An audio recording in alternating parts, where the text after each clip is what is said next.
Hello, ladies and gentlemen. This is Dean from AlphaPy, and this is Linear Algebra. Today we're going to take a look at some important features of a matrix before moving on to some of the operations. These properties are exclusive to square matrices, so any other types will not actually be calculable. The first is very simple, and it can be done in seconds, the trace of a matrix. A matrix's trace is given by the sum of its diagonal entries, no matter what the other entries are. So if you're given A, B, C, D, E, F, G, H, I, then trace of A is A plus C plus I. Simple as that. Unfortunately, the next property, determinant, is not so simple. So we're going to look at some easy examples first and move on to the harder ones. Determinants are denoted by det A or absolute A. And again, given an n by n matrix, you can find the determinant in several ways depending on the contents of the matrix. The easiest are for diagonal and triangular matrices. So here is an upper triangular. Determinant of A here is just the product of the diagonal entries. So the determinant of AJK 0BL 00C is just ABC. The determinant of a non-diagonal 2 by 2 matrix is important in finding determinant of larger matrices, so let's look at that.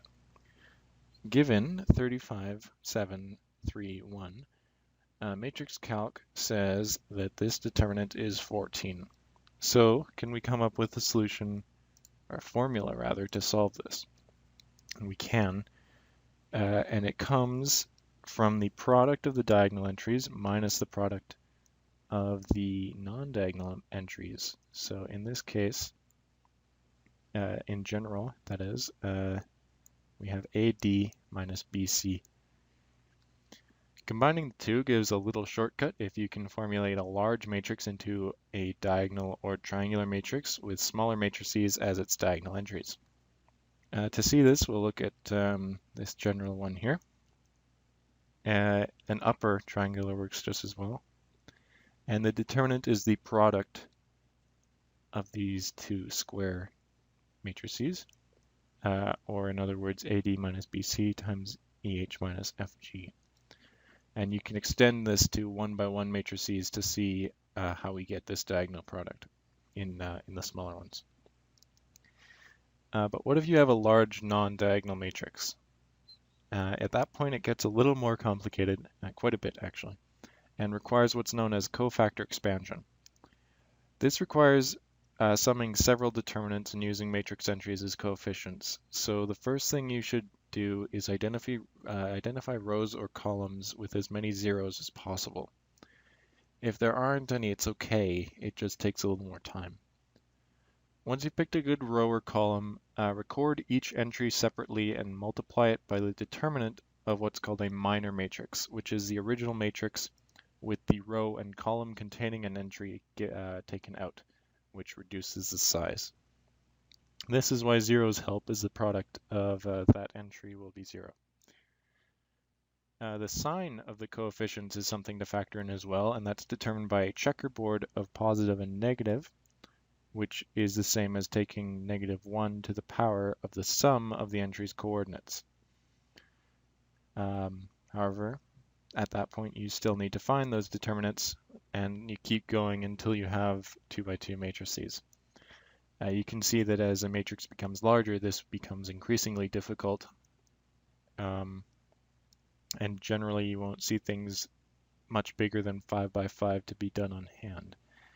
In fact, having a supercomputer calculate the determinant of a 50 by 50 matrix would take longer than the age of the universe.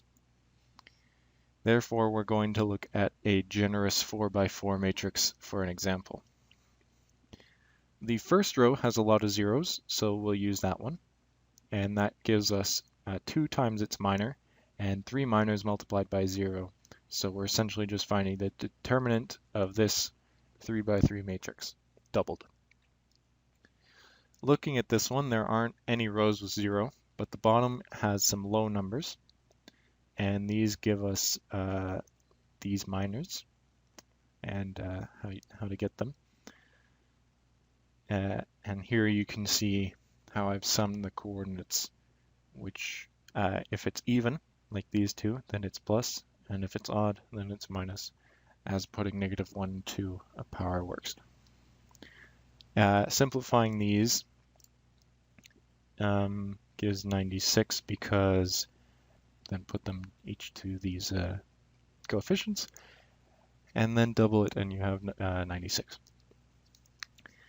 To finish off, we are going to look at how matrix operations affect determinants. Swapping two rows changes the sign of the determinant. Multiplying a row by a constant also multiplies a determinant by that constant.